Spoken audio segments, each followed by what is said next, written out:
அன்புக்குரியவர்களே, இன்னைக்கு பாஸ்கா காலத்தின் 4வது ஞாயிறு. இந்த பாஸ்கா காலத்தின் 4வது ஞாயிறு நல் ஆயன் ஞாயிறாக கொண்டாடப்படுகிறது.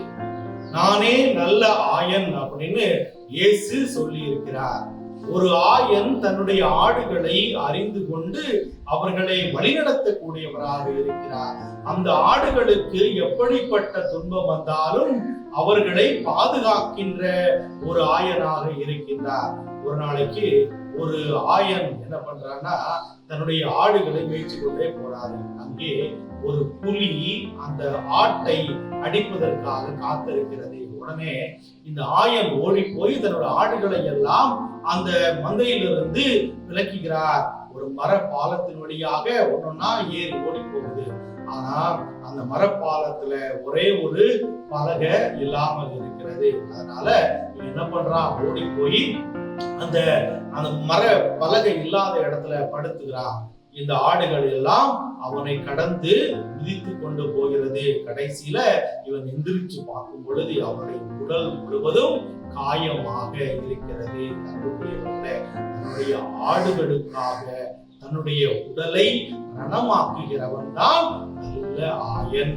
இவன் கூலிக்காக மேய்ப்பவன் அல்ல, மாறாக தன்னுடைய சொந்த ஆடுகளை காப்பதற்காக எப்படிப்பட்ட துன்பத்தையும் அவன் தாங்கிக் கொள்ள வருகிறான். அன்புக்குரியவர்களே, இன்னொரு நேரத்துல நீங்க பாத்தீங்கன்னா, ஒரு ஆடை மேய்த்து கொண்டு போகின்ற அந்த ஒரு ஆட்டு ஆயன் என்ன பண்றான்னா, எல்லா ஆடுகளையும் மலை மேடுகளில அவன் மேய்த்து கொண்டு போகிறான். அங்கே ஒரே ஒரு ஆடு என்ன பண்ணுதுன்னா, இந்த பாறை இடுக்குகள்ல மறைஞ்சு போயிருக்குது. இவன் தன்னுடைய குரலை கொடுக்கிறான். ஆனா அந்த செவிட்டு ஆடு கேட்டும் கேட்காது போல அங்கே மேய்ந்து கொண்டிருக்கிறது. கடைசியில பாத்தீங்கன்னா, இரவு நேரம் ஆகும் பொழுது இந்த ஆடு தன்னுடைய ஆயனை தேடுகிறது. ஆனா ஆயன் எங்கேயோ போயிட்டே இருக்கிறார். ஆனால் சிறிதாக தன்னுடைய குரலை உயர்த்துகிறது. ஆனால் அந்த ஆயனால் அந்த குரலை கேட்க முடியவில்லை. கடைசியில தன்னுடைய சொந்த மொத்த முயற்சியையும் கூட்டி தன்னுடைய குரலை உயர்த்தி தன்னுடைய ஆயனை அழைக்கின்ற பொழுது அந்த குரலை ஆயன் கேட்கிறான். அதனால ஓடி ஆயன் அந்த ஆட்டை தன்னுடைய வளைந்த அந்த கோலினால் தூக்கி எடுத்து காப்பாற்றி விடுகிறான். இயேசு ஒரு நல்ல ஆயனாக இருந்து தன்னுடைய ஆடுகளை பாதுகாக்கிறார். ஆனா சில நேரங்களில நாம் அவருடைய குரலை கேட்டாலும் கேட்காது போல செல்லுகின்ற பொழுதுதான் வாழ்க்கையினுடைய அழிவு ஆரம்பமாகிறது. அப்படின்னா நாம ஆண்டவர் பேசுகின்ற குரலை கேட்க வேண்டும், அவருடைய பாதையிலே நடக்க வேண்டும். அவரின் வார்த்தையை கேட்டு அவருடைய பாதையில் நடக்கின்ற பொழுது நமக்கு ஒரு நாளும் அழிவு ஏற்படாது. அன்புக்குரியவர்களே, ஒரு நாள் ஒரு பெரிய பண்ணை வீடு, ஒரு பெரிய பணக்காரன், அந்த வீட்டுல எல்லாருமே போய் பார்ப்பாங்க. பிரமிப்பான விதத்திலே அந்த வீடு அமைந்திருக்கிறதே அப்படின்னு சொல்லி அந்த நேரத்துல பாத்தீங்கன்னா, அன்புக்குரியவர்களே, அந்த வீட்டினுடைய வாசல் முன்பாக ஒரு ஆட்டுக்குட்டியினுடைய உருவமான செஞ்சு வச்சிருக்கோம்.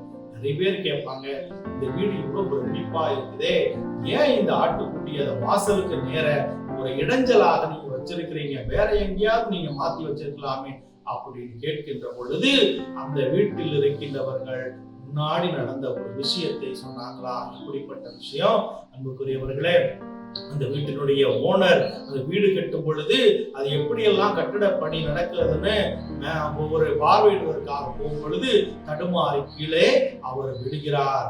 இவ்வளோ கோடிக்கணக்கான காசை வச்சிருக்கிற அந்த மனிதனுடைய உயிர் போக போகிறதே அப்படின்னு சொல்லி அவர் ஏக்கத்தோடு கீழே விழ வரும் பொழுது அங்கே ஒரு ஆட்டின் மீது அவர் விழுந்து விடுகிறார். பாத்தீங்கன்னா, அந்த ஆடு செத்து போயிடுது, இந்த மனுஷன் உயிர் பிழைத்து விடுகிறார்.